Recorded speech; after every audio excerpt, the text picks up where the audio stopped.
Hi everyone, today we released our financial results for the year ended June 30, 2021.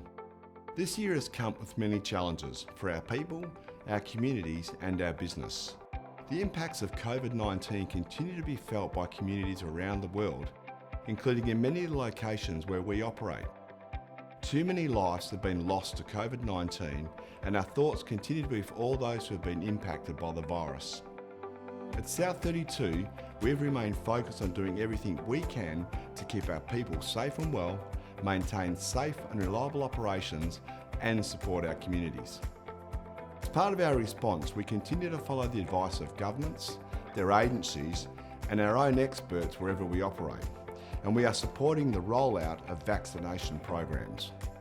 We invested an additional US $2.5 million in our targeted COVID-19 Community Investment Fund this year, in addition to the US $5.1 million from FY20, to support our communities as they respond to and recover from the health and economic impacts of COVID-19.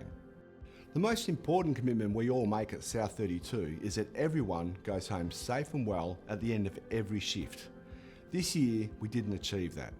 We are deeply saddened by the death of our colleague, Petros Sabiko, following an incident involving the use of an elevated work platform at South Africa's Energy Coal Klipspruit Extension project in May. We express our deepest sympathies to Mr. Sabiko's family, friends and colleagues.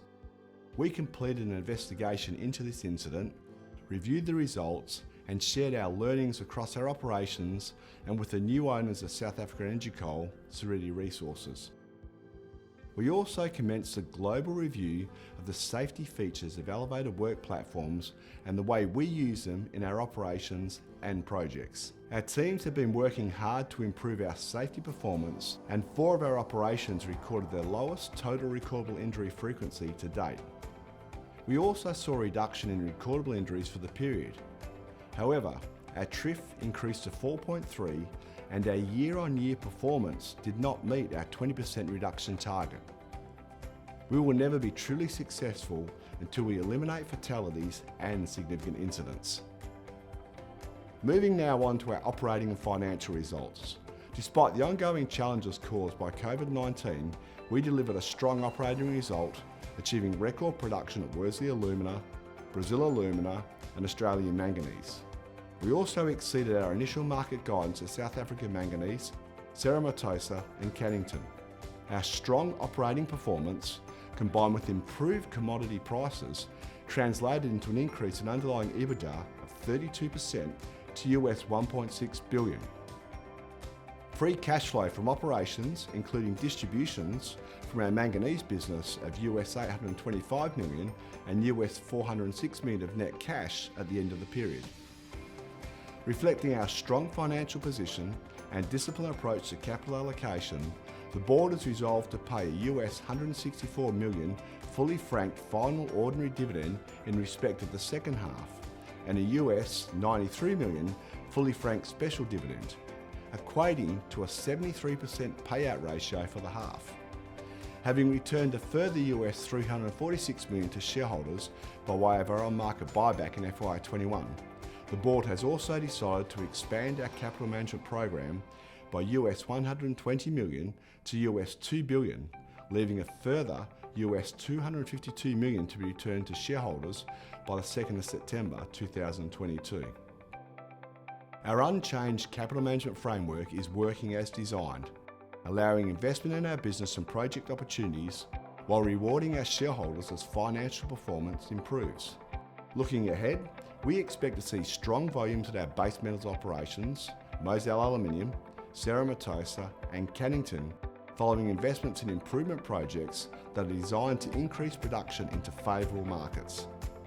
At the same time, we continue to pursue efficiencies across our business to offset the impact of cyclical inflation, including FX. We made significant progress reshaping our portfolio during the period, with the completion of the divestment of South Africa Energy Coal and the TEMCO Manganese alloy smelter, as well as a portfolio of non-core precious metals royalties.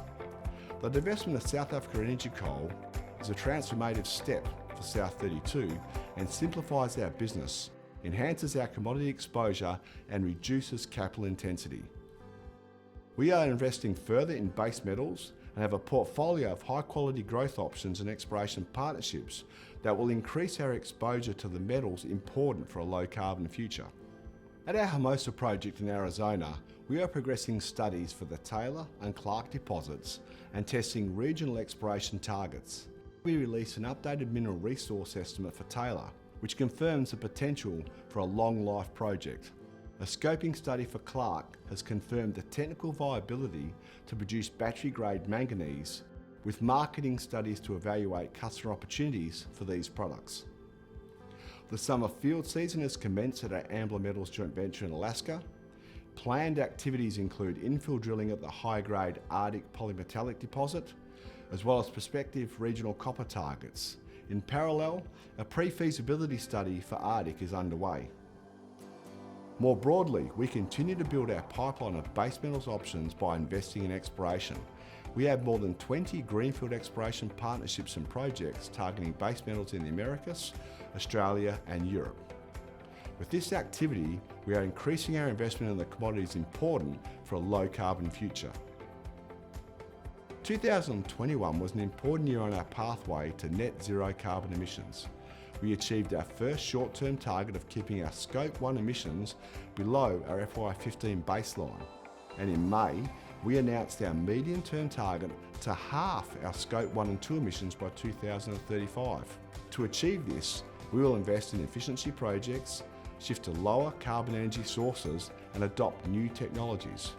We expect to reach a number of key milestones this year, with efficiency and energy transition studies underway at Worsley Alumina and Hillside Aluminium, and technology trials planned at Illawarra and Cannington.